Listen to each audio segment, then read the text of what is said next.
안녕하십니까. 여러분의 취업과 이직, 커리어 관리를 위해 영상을 찍고 있는 곰돌이 아저씨입니다. 리얼 취업, 스타, 이직이라는 채널을 운영을 하고 있고요. 구독자가 너무 적겠죠. 그죠? 왜냐? 가면을 쓰고 있으니까 표정도 안 보이는 데다가 새끼가 누군지도 잘 모르겠고 이게 구독을 한다고 도움이 될지 안 될지도 잘 모르겠고 재미도 별로 없고 편집도 대충 하고 그쵸? 여러분들이 구독을 해주고 좋아요를 눌러주고 이게 채널이 커지면은 조금 더 이렇게 편집도 좀 재밌게 되고 그러지 않을까요? 약간 그런 생각이 들지 않습니까? 그런 생각이 드시면 이제 구독을 딱 누르시면 됩니다. 네. 오늘 말씀드릴 내용은 중소기업에서 대기업으로 이직할 수 있을까? 라고 의문을 갖는 분들이 있을 것 같아서 제가 한번 말씀을 드립니다. 이거는 실제로 제가 컨설팅을 해가지고 성공시킨 케이스를 가지고 말씀을 드리는 거고요. 중소기업에서 대기업으로요. 당연히 됩니다. 예전에 이제 제가 컨설팅 했을 때 중소기업 다니고 계신 분이 컨설팅을 했어요. 자기가 중소기업밖에 안 다녀봐서 어떻게 해야 될지 모르겠다. 중견기업 여기 너무 큰데 될지 모르겠다. 제가 딱 그랬어요. 제발 왜 자기 시장 가격을 왜 자기가 깎냐고. 일단 제일 큰 데 넣어보시라고. 제일 가고 싶으신 데가 어디십니까? 했더니 상당히 큰 데를 얘기를 하셨습니다. 제가 거기 지금 다니고 싶은데 아무튼 상당히 큰 데를 얘기를 하셨고 실제로 거기까지 붙여드렸죠. 붙여드렸다기보다 그분이 잘해서 붙었어요. 그분이 잘해서 붙었지 뭐 이력서 자소서 뭐 면접 컨설팅 한다고 해서 뭐 꼭 다 붙는 게 아니니까 그분이 뭐 잘해서 다 붙으셨어요. 중소기업인데 대기업에 붙으셨어요. 이게 왜 그러냐면요. 조직의 크기는 사실은 그 다음 회사에서는 크게 중요한 게 아니에요. 네. 진짜 크게 중요한 게 아니에요. 진짜 크게 중요한 케이스가 있긴 있지. 예를 들면 임원을 뽑아. 임원을 뽑는데 200명을 관리하는 자리야. 그럼 200명 정도 되면 대기업이었겠지. 그죠? 그러면 진짜 중견기업 정도는 돼야지 이 자리에 뽑을 수가 있는 거예요. 왜냐면 200명을 관리해야 되는 자리니까. 200명을 관리했던 자리는 군대가 아니고서는, 그죠? 군대 한 대대장 정도? 아니고선 근데 대대장을 뽑아서 어디다 써? 대대장이 뭐 이렇게 하는 게 아니고 어쨌든 사기업에서는 그렇잖아요.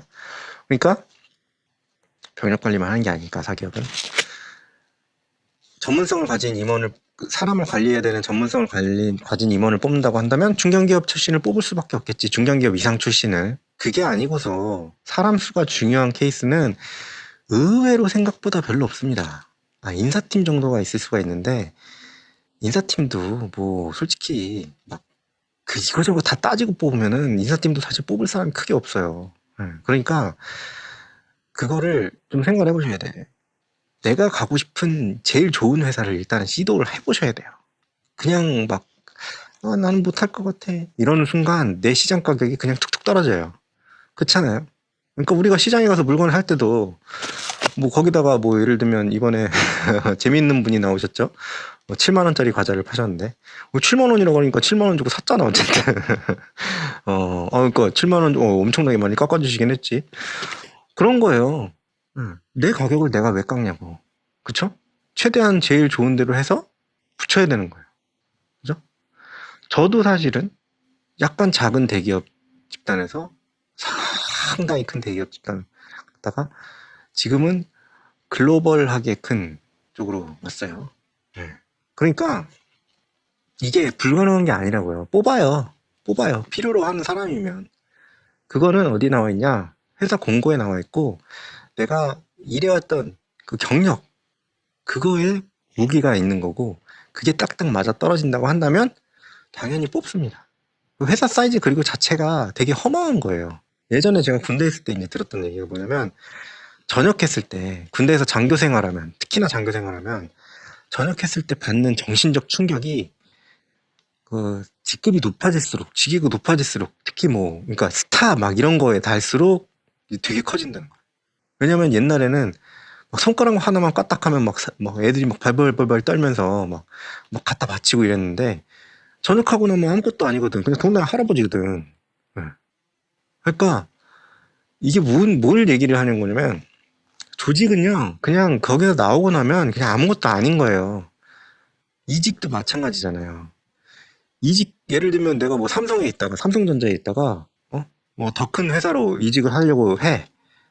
더 큰 회사, 애플로 이직을 하려고 해. 그럼 애플 입장에서 삼성전자 출신이라고 해서 더 선호하냐? 그렇지만은 않아요. 심지어 어떤 경우에, 스타트업 같은 경우에는 대기업 출신을 선호하지 않는 경우도 있습니다. 왜냐면 대기업은 어떤 부품으로서 사람을 쓰잖아요. 그렇게 될 수밖에 없어요. 그러니까 대기업이 나쁘다는 얘기가 아니고 사람이 많잖아. 사람이 많으면은 분업화가 될 수밖에 없다고. 최대한의 효율을 주기 위해서 그 사람은 특정한 어떤 일만 할 수밖에 없다고요. 그렇게 되면 스타트업은 그런 사람은 안 되는 거예요. 그런 사람이 있으면 안 돼. 왜냐면은 스타트업은 이것도 하고 저것도 하고 이것도 하고 막 닥치는 일을 다 해야 되거든. 그러니까 오히려 스타트업은 대기업 출신을 별로 선호하지 않습니다. 실제로 그래요. 네. 그러니까 대기업 출신이라고 해서 무조건 다 된다? 아니에요. 그렇다고 중소기업 출신이라고 해서 무조건 안 된다? 그것도 아니에요. 당연히 아니에요. 그러니까 근무 경력이 중요한 거고 그 사람이 중요한 거예요. 그러니까 여러분은 여러분인 거고 회사는 회사인 거예요. 네.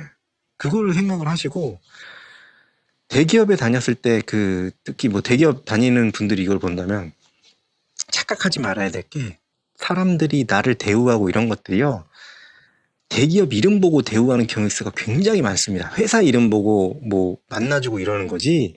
이 사람들 내가 그냥 퇴직하면요. 만나주지도 않아요. 예. 뭐 어떤 교수를 만나야 된다. 아니면 뭐 어떤 회사에 누구를 만나야 된다. 이러면은 회사 이름 보고 만나는 거지. 일적으로 만나는 거지. 물론 개인적으로 사적인 친구도 말고. 예. 공적으로 만나는 사람들은 다 회사 이름 보고 만나는 거예요. 그러니까 이게 약간 착각을 하면 안 돼요. 왜냐면은 어쨌든 우리는 회사에 계속 붙어 있을 수는 없는 거고 어쨌든 끝나는 시점이 있을 텐데 그때 정신적 충격을 상당히 많이 받습니다. 이 개념이 없는 사람들은. 예. 당연하다고 생각을 해야 돼요. 회사는 회사고 나는 나다. 이 생각을 하셔야 돼. 중소기업 다니고 계신 분들도 회사는 회사고 나는 나다.